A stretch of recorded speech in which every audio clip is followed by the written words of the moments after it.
Bienvenue sur Top Invest, la chaîne des top d'investissement. Ici, on parle essentiellement d'entreprises de qualité. Alors, je pense que vous êtes tous au courant de tout ce qui s'est passé sur Crédit Suisse avec HSBC, la banque, je pense UBS, excusez-moi, j'ai failli dire HSBC, le fait que Crédit Suisse, enfin UBS ait été forcé à racheter Crédit Suisse parce qu'en fait c'est ça.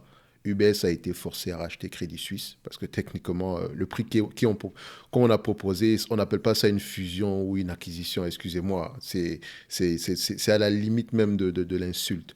OK, pour les actionnaires et également pour certains détenteurs de la dette. On va pas revenir dessus parce que cette affaire est très, je veux dire, c'est très, il y a beaucoup de choses bizarres qui sont passées. Bref, moi, ce qui m'intéresse ici, c'est de tirer les leçons à peu près de ce genre d'événement-là. OK? Je pense que certains d'entre vous ont des bancaires. OK? Et vous vous souvenez, on a fait une vidéo ici concernant Crédit Suisse où j'ai mis ici, ironiquement, 20% de rendement. Déjà, il faut que je vous dise quelque chose. Quand vous voyez afficher 20% de rendement, je parle de rendement des free cash flow. OK? Donc, quand vous voyez 20% de rendement, c'est rendement des free cash flow, pas de rendement de dividende ici. OK? Rendement des free cash flow. Donc, vous savez que moi, je ne réfléchis pas en termes de dividende, je réfléchis en termes de rendement sur coût d'acquisition et pour moi, c'est le rendement des free cash flow. Donc, maintenant, sur Crédit Suisse, c'est bien affiché 20%. OK, notamment en prenant en considération les bénéfices nets, etc. Parce que les banques n'ont pas de free cash flow, ce sont des bénéfices nets. La banque, qu'est-ce qu'elle fait? Elle fait de l'argent avec de l'argent. Rappelez-vous la vidéo qu'on a fait tantôt ici, où on présentait ici la formation thématique concernant les banques qui sera disponible au mois d'avril ici. Donc, on va en reparler tantôt tout à l'heure. Bref, je vous ai dit que les banques, c'est essentiellement l'étude du bilan. L'étude du bilan. Quand on a étudié cette compagnie-ci en termes de tangible book value, d'accord, on s'est rendu compte ici qu'on était aux alentours des 10 francs suisses par action. Donc, si vous l'achetez ici aujourd'hui, si vous l'achetez, enfin, on était à 2 francs suisses à l'époque, ok, vous l'achetiez à peu près à 2 fois, à 10 fois, aux alentours ici de, enfin, ça coûtait 2 francs suisses. Et voilà, vous l'achetez aux alentours, alors que des actifs, la valeur des actifs tangibles nets ici par action était aux alentours des 10 francs suisses. D'accord? Je ne vais pas revenir sur la vidéo. Ici, je vais aller directement, je vais parler de l'actif tangible par action, je vais parler du bilan même. Parce que l'actif tangible dépend de quoi? C'est la différence entre les actifs tangibles moins le passif. Actif tangible moins le passif. Je n'ai pas dit actif moins passif, j'ai dit actif tangible moins le passif. D'accord? C'est-à-dire que on enlève les affaires comme les goodwill ou bien les other liability. Excusez-moi, je l'ai mis en anglais parce que parfois je n'arrive pas à saisir les termes en français ici, mais ça reste à peu près la même chose. Donc, les éléments comme les goodwill, comme ça, j'enlève ça. D'accord? Les éléments comme les other intangible assets, je les enlève également. OK? Donc, je veux uniquement les actifs tangibles. Bref, déjà, l'entreprise fait déjà cet exercice pour vous parce que quand vous tapez CTRL F et vous recherchez Tangible Book Value, donc vous allez trouver l'information ici. Tangible Book Value per share, c'est 10,60 francs suisses. 10,60. Alors, je pense que c'est la même chose qui est affichée à ces niveaux-ci, 10,70 à peu près. OK, donc, qu'est-ce que je recherche précisément ici? Je recherche la qualité de cet actif tangible même par action. C'est bien de me dire que oui, on a des actifs tangibles par action plus élevés que les actifs tangibles, que le prix actuel. Donc ça pourrait représenter une opportunité d'investissement. Et vous savez que quand j'analyse les bancaires ici, je vous l'ai toujours dit, d'accord, la meilleure façon de le faire, c'est toujours de regarder l'évolution de l'actif tangible par action, le return on equity, etc. On ne va pas revenir dessus. OK? Donc il faut questionner la qualité même de ces actifs-là. En plus, c'est ce qui se passe aujourd'hui. Le marché est en train de questionner la qualité des actifs de toutes les bancaires. D'accord? Essentiellement en date d'aujourd'hui. Bref, quand j'arrive ici, donc, mon tangible book value dépend de la valeur de ces éléments-ci. Donc, s'il y a un élément ici, par exemple, si au lieu d'avoir 65 milliards, nous avons 30 milliards, c'est dangereux. Si au lieu d'avoir 264 milliards, nous avons à peu près 30 milliards, nous avons, disons, 220, c'est dangereux. En valeur réelle. Et c'est là qu'on va parler de la notion de fair value. Parce que ici, tout est enregistré au coût. Je dis bien au coût. Et non à la valeur actuelle. D'accord? Et non à la valeur actuelle. Et pour retrouver cette information-là, vous devez creuser, arriver dans le document qu'on appelle le 20F Annual Report de 2022, page 3, page 200, donnez-moi juste un instant, 290 sur 610 pages. Page 290. Je vous assure, on ne lit pas tous les 610 pages ici, mais voilà, la grande majorité, vous allez au moins lire 300 pages minimum, enfin, pour une bancaire, à la fin, je dirais même 300 pages, même une insulte. Vous allez lire à peu près, il y a des pages plus importantes que d'autres, on va le dire comme ça. OK? Quand j'arrive sur cette page-ci, d'accord, je me rends compte d'une chose. Au segment, par exemple, voilà, vous voyez ici que comment on appelle ça? Les assets ici, en 2022, d'accord, la valeur des assets en 2022, je dis bien les assets pour ces éléments, si par exemple le cash due from bank, 68 milliards 280 millions, la valeur réelle, quand on vient ici, 68 millions 478 millions. Donc on a déjà une certaine différence. OK? Quand je reviens ici, tout ça c'est au quatrième trimestre, hein.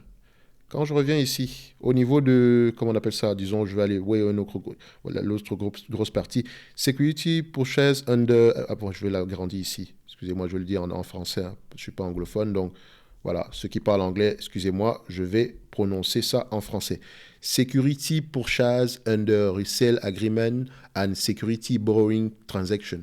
Je vais vous laisser aller regarder à quoi ça ressemble ici, mais tout ce qui m'intéresse, c'est la valeur réelle, d'accord? Donc, carrying value, c'est 18 milliards.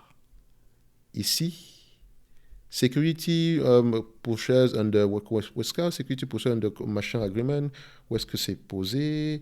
J'arrive même pas à voir ça ici. Donnez-moi juste un instant. Je pense que c'est un ensemble d'éléments ici, d'accord? Donc, on va pas revenir, je ne vais pas m'attarder dessus, mais c'est un ensemble d'éléments à ce niveau-ci. Je pense que c'est un mélange de plusieurs choses, ok? Donc, tout ce que je veux mentionner, c'est que en termes de total asset, brut, hein, total asset. La valeur réelle de ce total asset, de ce asset total-là, total asset de 531 milliards, cette valeur réelle est plutôt aux alentours, je dis bien aux alentours ici, d'accord, de 381 milliards. Oui, 381 milliards. Et vous voyez qu'on n'a même pas besoin d'aller faire la différence entre l'actif et le passif, c'est un trou d'air, littéralement. Mais il faut faire attention, d'accord? Il faut remettre les choses dans leur contexte ici. Dites-vous une chose, d'accord? Ça ne veut pas dire qu'elle va les revendre. Ça veut juste dire ceci. Si elle doit vendre la totalité de ces actifs-là à leur juste valeur en date d'aujourd'hui, voilà à peu près ce qu'elle va obtenir. OK? Voilà à peu près ce qu'elle va obtenir. Mais attention, attention, quand on va dans les rapports financiers ici, en réalité, voilà, si en réalité, si elle est uniquement forcée ici à vendre ces actifs-là, c'est là que ce prix-là va devoir s'ajuster en conséquence. Donc, s'il y a des outflows, des choses comme ça, d'accord? Donc, il faut déjà privilégier une banque qui gagne de l'argent. Donc, mais ça vous donne déjà une idée de la fragilité du bilan actuel, ok? Si elle est forcée à vendre ici, et voilà ce qu'elle peut obtenir. Donc, il y a également un autre élément que, voilà, par exemple, quand vous regardez Other Assets, 46 milliards en valeur faciale. En valeur réelle, 23 milliards. Et je vous ai dit plus haut que le book value, le tangible book value était de combien? Une quarantaine de milliards par là. OK? Quand vous faites déjà, on a déjà moins 20 milliards ici. OK? Allons-y voir à peu près brokerage receivable. Brokerage receivable ici, c'est à peu près 13 milliards. Donc, est-ce qu'on a une diminution ici? Non, ça va. Brokerage receivable, c'est ajusté même déjà par rapport à la perte ici. Regardons à peu près les loans. Les loans ici, c'est à peu près 264. OK? Valeur réelle ici, on est à 256. Donc, on a à peu près 4 plus 4, ça fait 8. Donc, on est déjà au moins à minimum 28 milliards par là. Rappelez-vous, on a déjà moins 20 milliards ici. On est à 28 milliards déjà. D'accord? Et on n'a qu'une valeur, on n'a un book value, tangible book value de combien? 40 milliards. D'accord? Et là, si je continue ici, par exemple, il nous manque encore quoi, par exemple? Security Portion de Resale Agreement, etc. Il faut que je retrouve à peu près où est-ce que celui-ci est situé, d'accord? Mais on peut déjà voir ici qu'on a un trou d'air au moins de la moitié. Le tangible book value qui était aux alentours de 40 milliards est déjà presque en dessous de 20 milliards ici. D'accord? Je dis, mais ça, oui, c'est ça. On est en dessous de 20 milliards, on est aux alentours de 12 milliards par là. OK? Donc, on pourra encore retrouver des éléments ici pour faire à ce que ça baisse encore plus que ça. Donc, l'essentiel ici, c'est, voilà, grosso modo, c'est de voir à peu près quelle est la fragilité déjà de ce bilan-là. D'accord? Le bilan est fragile. OK? Surtout pour une entreprise qui ne rapporte pas d'argent et qui se permettait de payer un dividende ici, même s'il était assez modeste, ça n'a juste pas de sens. Maintenant, vous comprenez pourquoi UBS achète Crédit Suisse à une valeur presque de zéro par rapport aux actifs tangibles par action. D'accord? Tout simplement parce que la valeur réelle de ces actifs tangibles par action n'est pas celle qui est indiquée ici. Il faut l'ajuster en conséquence. Et je ne parle même pas de ce qui se passe au niveau des dérivés. Elle a un notionnel, donc elle a, au niveau du marché des dérivés ici, elle a des opérations pour un montant aux alentours de 14 trillions. 14 trillions, c'est 14 000 milliards, les amis. Ça ne veut pas dire que, voilà, techniquement, ce sont des engagements et ça ne veut pas dire que, voilà, la banque va devoir payer cet argent-là. Non, non, non, non. Elle va prendre des commissions sur ces engagements-là, etc. Mais si elle a mal évalué le risque ici, ça pourrait également très mal se passer pour elle. C'est par exemple la situation, par exemple, de Deutsche Bank qui est également très... les banques européennes sont très spécialisées dans les produits dérivés, d'accord? Très, très spécialisées. BNP, vous allez voir Crédit Suisse, vous allez voir également Deutsche Bank. C'est pour ça que je dis qu'il faut faire attention à ces affaires-là. Donc, quand on regarde l'état du bilan ici de Crédit Suisse, il est déjà assez fragile.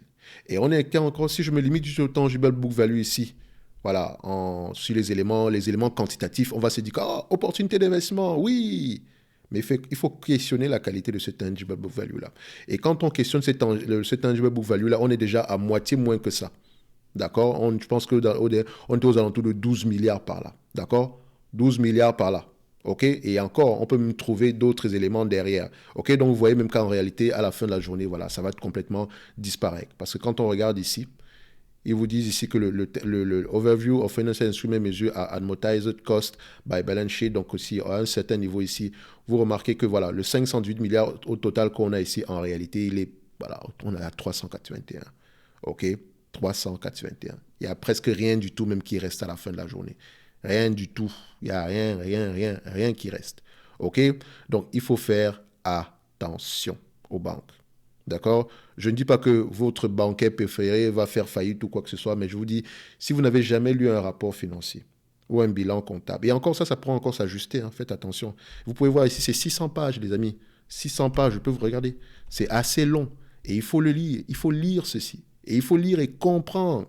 D'accord? Donc, si vous voulez à peu près apprendre à lire un rapport financier d'une compagnie bancaire, à peu près savoir au moins où chercher, d'accord? Je vous invite massivement à vous inscrire à la formation voilà, même pas, elle est en pré-vente, donc sur le service Top Premium. Il nous reste 135 places. OK? Et vous aurez droit ici, au courant du mois d'avril, à la formation thématique comment analyser une banque et comment lire les rapports financiers en général. Même pas les états financiers, mais les rapports financiers en général. C'est une formation thématique, c'est la première d'une longue liste. On va apprendre à analyser les rates, on va apprendre à analyser les banques, on va apprendre à analyser les assurances, on va apprendre à analyser les compagnies dans le secteur de l'énergie, on va apprendre à analyser dans le secteur des matériaux, on va apprendre à analyser dans le secteur voilà, des consumer staples, consommation durable, consommation discrétionnaire, bref, tout. D'accord? Au moins, vous savez qu'OK, si j'ai par exemple aujourd'hui du total, OK, je vais regarder à peu près comment est-ce qu'il a fait au niveau, qu'est-ce que je dois aller rechercher pour une compagnie qui exerce dans le secteur de l'énergie. Si vous avez la formation, boum, vous aurez l'information. Attention, je ne suis pas en train de vous dire ici que si vous êtes abonné dans le service Top Premium, vous allez avoir accès aux autres formations ici. Peut-être que vous aurez un tarif préférentiel, certainement, mais pour les deux premières ici, vous n'allez pas payer plus que ce qui est affiché là, uniquement pour les 135 places restantes. Et vous savez que ça va très très vite jusqu'à la fin du mois de mars ici. Il nous reste à peu près 9 jours avant que ça ne ferme complètement. OK? En tout cas pour ce deal-ci. Donc, rejoignez-nous. D'accord? Et si vous avez un bilan, si vous avez une compagnie ici, une bancaire, au moins essayez de faire cet exercice-ci. D'accord? C'est important d'aller questionner la qualité même de ce bilan-là. OK? Faites attention à la culture d'entreprise et également regardez bien si vous investissez avec un manager en qui vous avez confiance parce que le dirigeant est également déterminant. OK? Donc, c'est un peu, entre parenthèses, c'est chiant de lire les rapports financiers, on va se dire la vérité. Mais vous savez ce qui est encore plus chiant? C'est de perdre de l'argent, bêtement. Juste parce qu'on n'a pas fait le travail nécessaire ici. Et je suis pas en train de vous dire que non, quand tu vas prendre cette formation-là, ouais, tu vas plus jamais faire d'erreur sur les bancaires. Non, non, non, non, non, non. Et les banques, là, c'est des véritables boîtes noires. Moi, vous savez que moi, je les exclus complètement de mon portefeuille. Je ne veux rien savoir Je m'en fous, en fait. Les bancaires, ça ne m'intéresse pas du tout. Même si je connais de très bonnes bancaires, mais je ne suis mal à l'aise à les avoir en portefeuille. Et au cas même, je les prends en portefeuille, je prendrai à peu près un panier d'entreprises. OK? Donc, ça veut dire que si je prends les banques, je vais peut-être prendre 5 banques et mettre 1% de mon capital. Je me dis, OK, dans les 5 banques ici, il y a au moins, voilà, on se dit au moins il y a de grandes chances que plus de la moitié ici survivent à long terme. Mais on n'est jamais à l'abri d'un Black Swan. Donc, faites très, très attention. Je ne veux pas savoir si tu es JP Morgan ou BNP ou bien tu es Crédit Agricole. Faites attention. Les bancaires, c'est avant tout la gestion du risque et c'est avant tout la lecture du bilan pour vous, investisseurs. Questionnez la qualité même de ce bilan-là parce qu'on va cacher les cadavres ici dans les petits caractères. Vous voyez ici que sur le book value, donc sur les éléments comptables ici, voilà ce qui est affiché. Mais quand on ajuste cette valeur-là, vous voyez que c'est un peu plus, voilà, c'est un peu plus compliqué que ça. Et vous pouvez remarquer ici que la valeur diminue. On avait un total asset de 700 milliards ici. Là, on est à 531 milliards. Le cash diminue, cet élément-ci a également diminué, cet élément-ci a également diminué, et ça fait à peu près par rapport au trimestre de l'année précédente, d'accord? Donc on voit que c'est clairement une chute libre. D'accord? Chute libre. Et pendant ce temps, le tangible book value est stable. Mais les amis, posez-vous les bonnes questions. OK? Donc, le fait qu'on rachète Crédit Suisse aujourd'hui à 0,75 ou je ne sais pas quoi, voilà, c'est à la limite parce qu'on ne voulait pas donner zéro. Et encore, dites-vous une chose. Comme je l'ai dit tantôt, UBS se réserve le droit de ne pas faire le deal. Hein. Si vous regardez bien les conditions, il se réserve le droit de ne pas faire ce deal-là. Donc, ça peut être encore plus... la situation est peut-être plus compliquée que ça. Et encore, quand ils achètent cette entreprise-là, on leur donne beaucoup de cadeaux. Parce que c'est pas un mariage, c'est un mariage forcé, littéralement. C'est vraiment un mariage forcé. Ils n'ont pas le choix que de le faire, juste parce qu'il ne faut pas faire paniquer le système.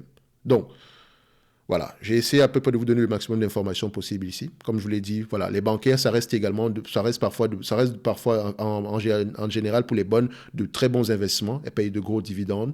Elles rachètent des actions ici. Il y en a certaines qui se comportent bien et la culture d'entreprise est déterminante ici. La culture d'entreprise, ça reste quelque chose d'assez subjectif, c'est certainement, mais vous pouvez déjà voir à peu près si une bancaire ici est assez qualitative, juste en voyant à peu prée comment est-ce qu'elle est gérée en termes de bénéfices nets, etc. Et également, privilégier toujours un achat aux alentours des tangible book value. OK? Donc, je dis ici que, par exemple, quelqu'un qui aurait acheté du Crédit Suisse, voilà, sans avoir lu ses rapports financiers, vous savez qu'il est en train de spéculer.